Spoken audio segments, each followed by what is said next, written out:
it didn't really mean that much to me. But somebody said, it mightn't seem like much now, but it is history. He didn't crave the spotlight. He didn't fight for the loudest voice in the room. George Harrison simply played, and the world leaned closer.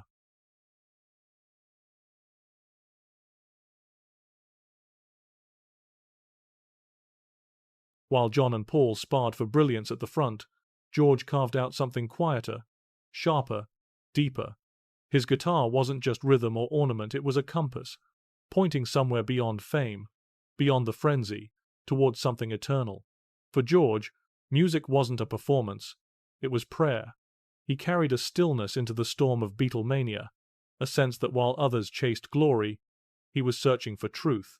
Well, yes, some of them are old Beatles songs. There's a couple that, go back to from 1965, maybe, one or two. And hidden inside the Beatles' vast catalogue are the songs that stayed with him, the ones that cut through the noise and spoke directly to who he was.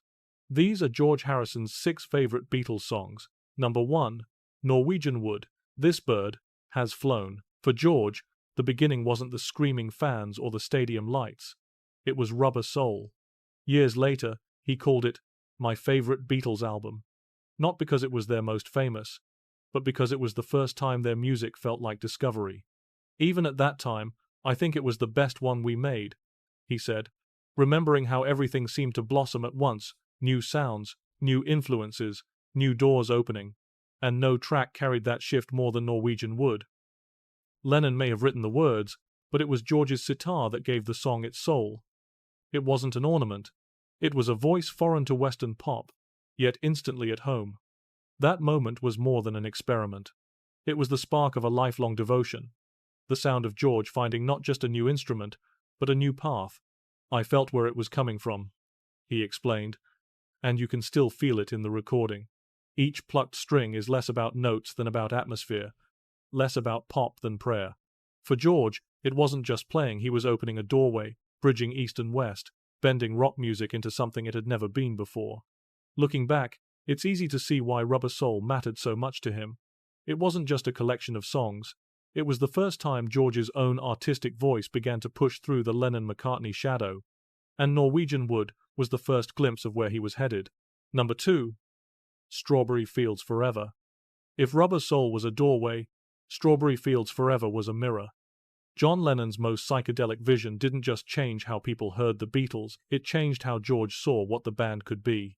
It wasn't about hooks or radio charts. It was about turning the inner world into sound. George respected that. He once said what drew him in was the way the band was suddenly hearing sounds we weren't able to hear before. That was what Strawberry Fields represented, the breaking open of boundaries. The song's dreamlike layers, the way tape loops blurred reality into hallucination. It wasn't safe, it wasn't expected, but it was true. To George, that was the point. He didn't hold on to the early polished hits that made the band famous. What fascinated him were the tracks that refused to follow the rules, that stretched pop into art. Listening to Strawberry Fields Forever was like stepping inside Lennon's mind, and George understood the bravery in that. He admired the risk, the rawness, the way the track didn't explain itself. It was music as a statement, and George valued statements over spectacles. For him, this wasn't just a Beatles single. It was proof that the band could go further than anyone thought possible. And in George's quiet way, that mattered more than all the applause in the world. Number 3, Eleanor Rigby. Some revolutions arrive with noise, others arrive with silence.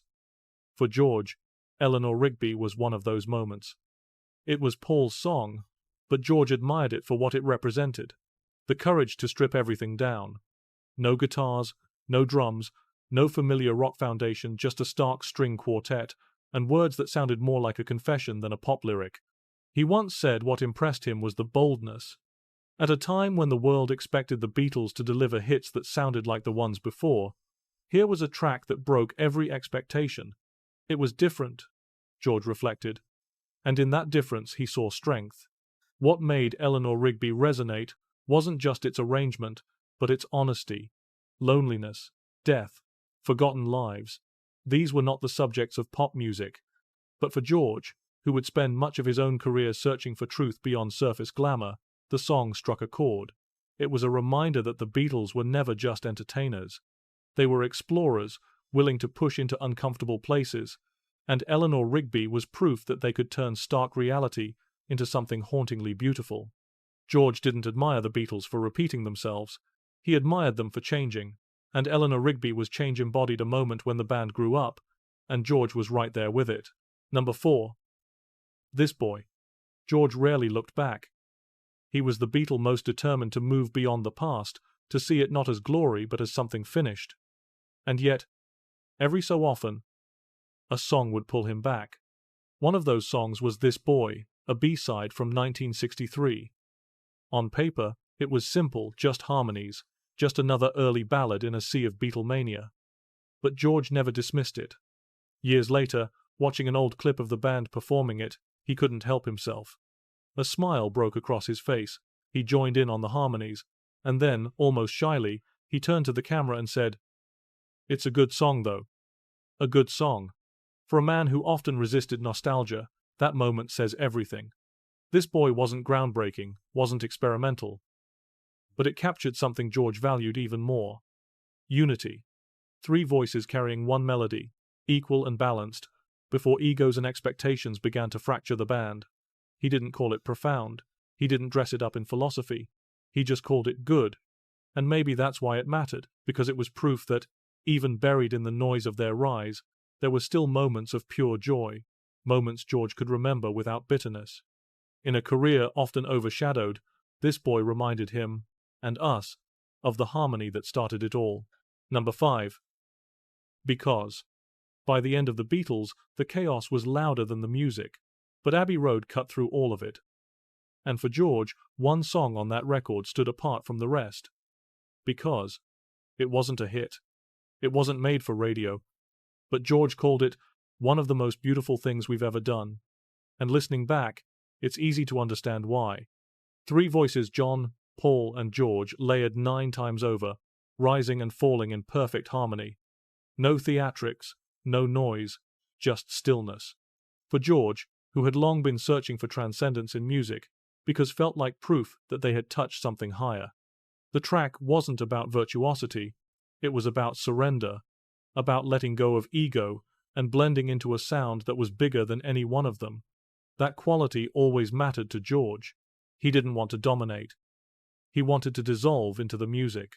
Where earlier Beatles songs chased the world because seemed to float above it, timeless, untethered, a moment of clarity at the end of a long, tangled road. George's praise wasn't casual. He rarely handed out superlatives. But with Because, he spoke simply, directly. To him, it wasn't just beautiful, it was eternal. Number 6. In My Life. George spent much of his life stepping away from the Beatles. He built his own voice, his own music, his own faith. He often spoke of being overshadowed in the band, of feeling like the quiet one who had to fight for space. And yet, when he chose to carry a Beatles song with him into his solo career, it wasn't one of his own. It was Lennon's In My Life. During his 1974 tour, George placed it alongside his solo material, making it the only Lennon-McCartney song he ever performed on stage after the band broke up. That choice carried weight. For someone who bristled at the shadow of the past, including In My Life, felt less like nostalgia and more like acceptance, a quiet recognition of where he had come from. The song itself is simple. Memories, friendships, the passage of time. But that simplicity is what gave it power. George wasn't sentimental by nature, yet this track mirrored something he understood, that everything changes, and nothing lasts forever. He never explained why he chose it, but in singing it, he allowed himself a rare moment of gratitude for the people, the moments, and the music that shaped him. George Harrison's favorites weren't about fame or charts. They weren't chosen because they sold the most or pleased the crowds. They were chosen because they resonated with him. Norwegian Wood, Strawberry Fields Forever, Eleanor Rigby, This Boy, Because, In My Life. Together, they reveal not just the band, but the man. George admired risk, he valued honesty, he cherished harmony, and he never needed to shout. He let the song speak for him. For George, music wasn't about noise, it was about truth. And in these songs, You can still hear him, not the reluctant Beatle, not the rock star, but the seeker. Quiet, elusive, unforgettable.